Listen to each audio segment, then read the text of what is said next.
Milan-San Remo, the first monument of the year. Known as La Classicissima, it is the longest one-day race of the season, and with the neutral zone included, it tops almost 300 kilometres. After toying with the idea of the Pompiano in recent years, the organisers have stuck with the traditional finish of the three capos, the Cipressa and the Poggio. John Degenkolb will not be back to defend his title, but there will be 4 former champions on the start line. Here are Cycling News' top 10 riders to watch for Milan-San Remo. Alexander Kristoff will be looking for his second Milan-San Remo victory in 3 seasons. He just missed out on defending his title in 2015, but with Degenkolb absent, he'll fancy his chances this time. Kristoff had a great start to the season with 5 wins in the Middle East, but he's tapered off in recent weeks. It's a similar path to the one he followed last year, and he shouldn't be too worried at this point. He may, however, miss the presence of Luca Paolini, who worked so hard for him last time out. Greg Van Avermaet will be BMC's sole leader at La Primavera. Van Avermaet has been in the form of his life so far this season, with victories at Omloop Het Nieuwsblad and Tirreno Adriatico, including a surprise win in the overall classification. Since turning professional, Van Avermaet has only missed Milan-San Remo once back in 2007. He's never made it onto the podium, however, and his best performance was 9th in 2011. He'll be without Philippe Gilbert for company, who abandoned Paris-Nice last week after falling ill. Peter Sagan is still on the hunt for his first victory in the Rainbow Stripes, after being pipped to the post at Tirreno Adriatico. Sagan missed out on the overall classification to Van Avermaet by just a single second, despite a solid performance in the final time trial. It was the 70th second place in his career for Sagan, and judging by his expression on the podium, one of his most frustrating. Sagan has had a good record at Milan-San Remo, with 4 top 10 finishes, including a visit to the podium in 2013. Fabian Cancellara will be another of the former winners on the start line after he took victory in 2008. The Swiss rider has finished on the podium 4 times since that win. He looked in commanding form in the final time trial at Tirreno Adriatico, and his victory at Strade Bianche shows that he means business this season.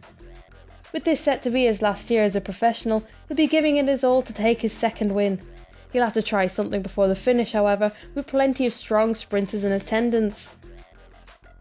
Michael Matthews made his breakthrough season at Milan-San Remo last year when he finished 3rd behind John Degenkolb and Alexander Kristoff. It was a sign of good things to come for the Australian, and there'll be plenty of expectation on his shoulders this weekend, not least because of his recent performance at Paris-Nice. As well as 2 stage wins, Matthews held on to the race lead until the penultimate day and took the points jersey by a considerable margin. The result is even better than that of 12 months ago and will send him into the race with incredible confidence. Edvald Boasson Hagen is another rider that's been on song so far this season, with stage wins at the Tours of Qatar and Oman. His return to Europe at Tirreno Adriatico may not have reaped as much reward as he would have wanted, but he still looks strong, particularly with his 8th place at the individual time trial. Boasson Hagen's best performance was 10th last year, but he looks on course to improve on that. Boasson Hagen will be one of several options for Dimension Data, who also boast 2009 winner Mark Cavendish in their lineup. Not many riders are named among the favourites as they go into their first Milan-San Remo, but Fernando Gaviria is one of those. Gaviria has been the man to beat so far this season and took an impressive win at Tirreno Adriatico on stage 3. Milan-San Remo is longer than Gaviria has ever done before, and the often random nature of the race will be a big challenge for him.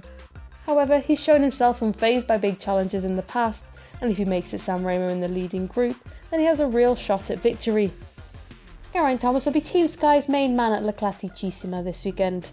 We'll have Mikhail Kwiatkowski and former podium finisher Ben Swift for company, but Thomas has shown that he's going extremely well after taking the overall victory at Paris-Nice last week. Added to his Walter Algarve title, it's been a great start to the season for the Welshman. Thomas rode a very aggressive race last season, attacking before the Poggio with Daniel Oss. He'll have to do something similar this year if he wants to make the podium.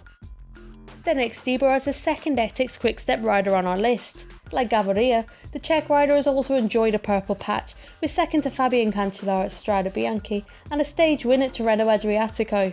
Štýbar was a contender for victory last season, but a crash on the descent of the Poggio put paid to any hope of that. With Gaviria an option for the sprint, Štýbar is likely to be given the freedom to have a go from further out.